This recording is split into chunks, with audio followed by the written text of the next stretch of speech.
नमस्कार दोस्तों, BK education में आपका स्वागत है। तो आज हम आपके लिए लेकर आए हैं मोस्ट इम्पॉर्टेंट क्वेश्चन, जैसा कि आप सबको इसका इंतजार था। मोस्ट इम्पॉर्टेंट क्वेश्चन काफी लोग कई दिन से कह रहे हैं, सर मोस्ट इम्पॉर्टेंट क्वेश्चन लेकर आइए। ठीक है, और मोस्ट इम्पॉर्टेंट क्वेश्चन मैं लेकर आ गया हूं। तो इसमें हम ये उम्मीद करते हैं कि इससे काफी क्वेश्चंस आपको लगभग मिल ही जाएंगे इससे। ठीक है, तो जरूर इसको पूरा क्वेश्चंस को देखिएगा। इसमें करीब 20 से 21 क्वेश्चन हैं, और जिसमें से आपको एग्जाम में टोटल हमें जहां तक लगता है 5 क्वेश्चन आते हैं। ठीक है, और 5 में से आपको मतलब 10 क्वेश्चन, मतलब पर क्वेश्चन में देखते हैं 2 क्वेश्चन करने होते हैं, तो 5 दूनी 10 क्वेश्चन टोटल करने होते हैं। तो एग्जाम में आपके टोटल अगर देखें तो 10 क्वेश्चन करने होते हैं, जिसमें से 20 से 21 क्वेश्चन हम यहाँ पे दे रखे हैं। और कोशिश ये है कि पूरी 10 के 10 क्वेश्चन इसमें से आ जाएं। ठीक है, तो हो सकता है आ ही जाएगा, और आएगा ही आएगा, श्योर है।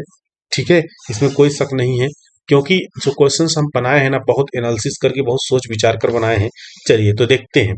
ठीक है, तो क्वेश्चन को आप लोग ध्यान से सुनेंगे, और हो सकता है इसमें कुछ हम इसका इंग्लिश भी यहाँ पर बताते चलें।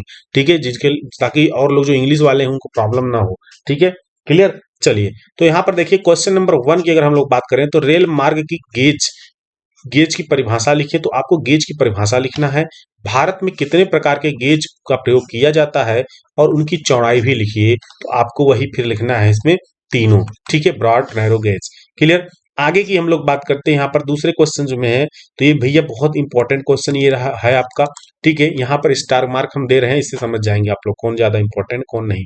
ठीक है, इसमें भी अब रेलवे में स्थायी मार्ग की परिभाषा लिखिए तथा इसके अवयव को समझाइए।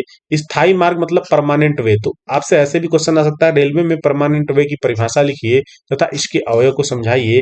तो ये भी बहुत ही इंपॉर्टेंट, इसको आप 5 स्टार दे लीजिए। Very important question. इसी का एक दूसरा क्वेश्चन है। ठीक है, सेम यही जो जो आप इसमें लिखेंगे परमानेंट वे में, वही आप अवयव वगैरह जिसका लिखेंगे सेम उसी तरह से इस क्वेश्चन को भी सोल्यूशन देंगे। ठीक है, इसका सोल्यूशन सेम होगा, बस क्वेश्चन पूछने का तरीका चेंज कर दिया है। तरीका यदि चेंज करेगा तो आप क्वेश्चन को समझना है, क्वेश्चन कह क्या रहा है। देखो, कह रहा है कि कटान में ब्रॉड गेज रेलवे एकल लाइन का अनुप्रस्थ काट खींचे।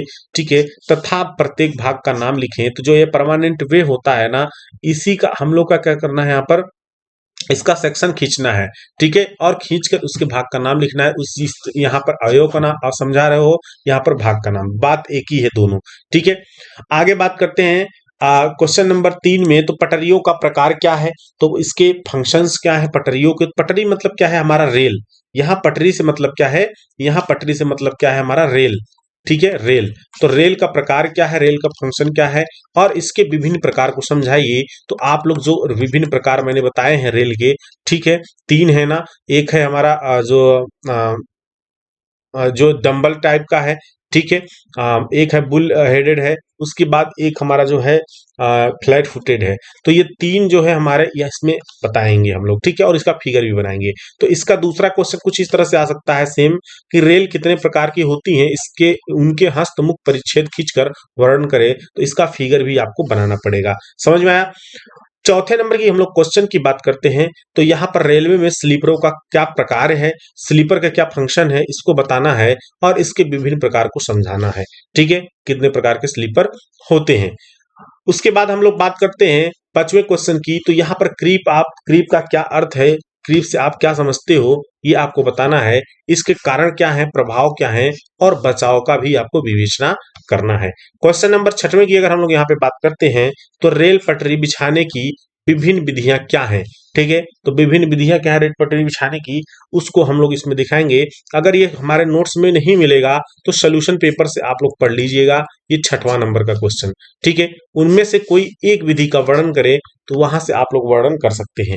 ठीक, चलिए आगे बात करते हैं क्वेश्चन नंबर 7वें में। ठीक है, तो चित्र की सहायता से डायमंड क्रॉसिंग को समझाएं। हमने फिगर बनवाकर अलग अलग क्रॉसिंग को समझाया है। तो आप वहां से डायमंड क्रॉसिंग को भी देख सकते हैं, और भी 1-2 क्रॉसिंग को देख सकते हैं। क्वेश्चन बन सकता है इससे। ठीक है, क्वेश्चन नंबर 9 सबसे इंपॉर्टेंट क्वेश्चन है।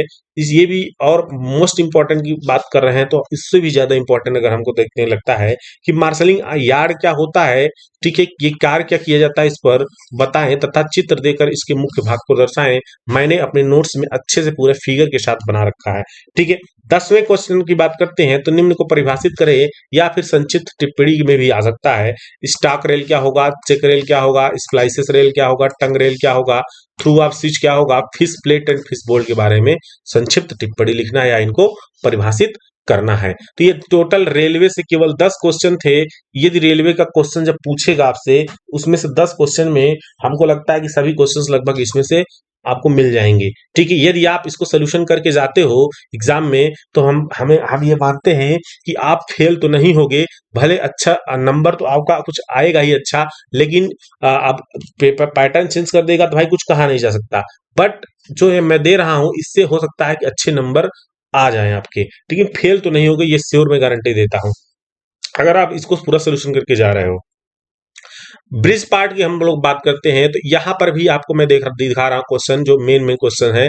क्वेश्चन नंबर 11 की बात करें तो पुल को परिभाषित करें, पुल का प्रतीकात्मक खंड बनाएं तथा प्रत्येक भाग को दर्शाएं, ठीक है। तो या फिर अवयव भी कह सकता है आपको पुल का, तो वो सारी चीजें पार्ट में ही आते हैं, ठीक है। तो इस तरह से इसको आप लोग क्वेश्चन नंबर 11 को आप लोग करिएगा। पुल के स्थल के चुनाव को प्रभावित करने वाले कारक कौन कौन से हैं ये आपको बताने हैं, ठीक है। तो पुल के स्थल के चुनाव को प्रभावित करने वाले कारक बताने हैं। और एक कुछ इससे रिलेटेड ही ये क्वेश्चन और कुछ बनता है, मैं बता दे रहा हूं आपको कि इसमें ये क्वेश्चन बनता है ना कि आपके जो हमारे ये पुल है ना, इनके जो ठीक है, ये जो हमारे पुल है तो ये तो प्रभावित करने वाले कारक कारक तो ही है। एक ये भी आता है कि पुल को स्थल चुनाव करते समय किन किन बातों को ध्यान में रखना चाहिए, ठीक है, ये भी एक क्वेश्चन आता है इससे, तो उसको भी थोड़ा सा ध्यान से एक बार नजर मार लीजिएगा, ठीक है। आगे बात करते हैं 13वें नंबर पर, तो संरचनात्मक स्वरूप मतलब स्ट्रक्चरल फॉर्म की दृष्टि से पुलों का वर्गीकरण करें। तो मैं एक वर्गीकरण लिखवाया हूं अपने नोट्स में और उसमें से मिल जाएगा। कूप नींव कैसे बनाई जाती है संक्षेप में लिखें। तो भैया ये फाउंडेशन का जरूर एक क्वेश्चन पढ़ लेना, क्योंकि ये आ सकता है। कूप नींव मतलब क्या है, well foundation, well foundation English में होगा, ठीक है। इसको जरूर आप लोग एक क्वेश्चन पढ़ के जाना, ठीक है। क्वेश्चन नंबर 15 की बात करें तो पुल का अनुरीक्षण कितने प्रकार से होता है, इसको लिखिए। तो मैंने बताया हूं मैं कि डेली एक होता है, ठीक है, एक स्पेशल होता है, ठीक है। तो 2 इसमें मेंटेनेंस होते हैं, उनको आपको लिखना है इसमें, ठीक है। क्वेश्चन नंबर 16 की हम लोग बात करें तो कह रहा है कि अंत्याधार एबटमेंट से आप क्या समझते हैं, और विभिन्न प्रकार के एबटमेंट का स्वच्छ चित्र देते हुए वर्णन करें, ठीक है। तो इसमें जो एबटमेंट के टाइप्स हैं उनके फिगर के साथ आप लोग बना सकते हैं कि with wing wall, without wing wall, इस तरह से जो मैंने बताया है, ठीक है। क्वेश्चन नंबर 17वें की बात करते हैं, पुल धारक क्या होता है और राकर तथा रोलर धारक की कार्य प्रणाली को साफ चित्रों के द्वारा स्पष्ट करें। एक बार जरूर आप लोग बियरिंग तो जरूर पढ़ें, क्योंकि ये फिक्स क्वेश्चन है, इससे क्वेश्चन आएगा, ठीक है। तो पुल धारक क्या होता है इसको समझना है आपको, और इनके टाइप अगर हो सकेगा तो एक बार जरूर नजर मार लीजिएगा। बट ये वाला ज्यादा इंपॉर्टेंट है कि राकर तथा रोलर धारक की कार्य प्रणाली को साफ चित्रों द्वारा तो इसका फिगर भी बनाना है और समझाना है, ठीक है। ये फिक्स क्वेश्चन है। आगे बात करते हैं 18वें नंबर क्वेश्चन पे, तो पुलिया को परिभाषित करें। तो यहाँ पर पुलिया को परिभाषित करना है और पुलिया के प्रकार का वर्णन करें। तो पुलिया कितने प्रकार का होता है इसका भी वर्णन करना है। और कभी कभी जो है ना पुल पुलिया में अंतर भी पूछा जा सकता है, ठीक है, और पूछा गया भी है, तो उसको भी ध्यान में रख लेना। भाई पुल ऊपर पढ़ लिए, पुलिया नीचे पढ़ लिए, दोनों का डेफिनेशन आप लोग लिख सकते हो, अंतर हो गया, ठीक है। क्वेश्चन नंबर 19 हम बात करते हैं, तो सुरंगों का वर्गीकरण लिखें। तो हम लोग क्या करना है, सुरंगों का वर्गीकरण लिखना है, मैंने जो लिखवाया है पूरा, ठीक है, क्वेश्चन में। उसके बाद क्वेश्चन नंबर 20 की बात करते हैं। इससे केवल सुरंग से जो हमारा है ना, टनल से केवल 3 ही 4 क्वेश्चन बनेगा, इससे ज्यादा क्वेश्चन नहीं बनेगा यहाँ से, ठीक है। किसी सुरंग की निर्माण विधि को स्पष्ट करें। तो ये आप बुक से भी पढ़ सकते हो, अमेरिकन मेथड, ठीक है, टेलीस्कोप मेथड, कई मेथड है इसके, क्लियर। उसके बाद 21 नंबर की हम लोग बात करते हैं, सुरंगों में संवातन की आवश्यकता पर प्रकाश डालें। तो सुरंगों में जो हमारा वेंटिलेशन होता है ना, उसकी आवश्यकता पर हम लोग क्या करते हैं, प्रकाश डालना है, या क्यों इसको देते हैं इसके बारे में समझना है, ठीक है। और इसमें सुरंग में और ज्यादा क्वेश्चन कुछ बनेगा नहीं, ठीक है। यहाँ से बनेगा आपका, हो सकता है कुछ मेथड पूछे, लेकिन मेथड तो नहीं पूछेगा, ठीक है। तो ये जो हम इंपॉर्टेंट क्वेश्चन आपको बताए हैं, केवल ये 21 क्वेश्चन है, और इन 21 क्वेश्चन में से हम जो 10 क्वेश्चन बनेंगे आपके, वो हम पूरा उम्मीद करते हैं 50% आपका इससे मतलब टोटल में टोटल तो अगर क्वेश्चन बन गया तो 100% ही होगा, बट हम ये मान के चलते हैं कि 100 नहीं तो एटलीस्ट 90% क्वेश्चन तो इससे बन ही जाएंगे। ठीक है, तो आप लोग जरूर इन सबको एक बार रिवाइज करके और जरूर जाइएगा एग्जाम में देने पेपर। ठीक है, ताकि आप लोग ये ना लगे कि हाँ हम कुछ पढ़ के ही नहीं आए हैं। ठीक है, एक बार अच्छे से एग्जाम जरूर दीजिएगा। चलिए बाय बाय। और भी सब्जेक्ट का हम मोस्ट इंपॉर्टेंट क्वेश्चन लेकर आएंगे। ठीक है, लेकिन एनालिसिस करने के बाद ही हम बनाते हैं, थोड़ा टाइम लगता है लेकिन एकदम परफेक्टली बनाकर तभी लाएंगे। क्लियर? चलिए, तो अभी सर्वे 2 का भी आ जाएगा कल तक। ठीक है, चलिए ओके।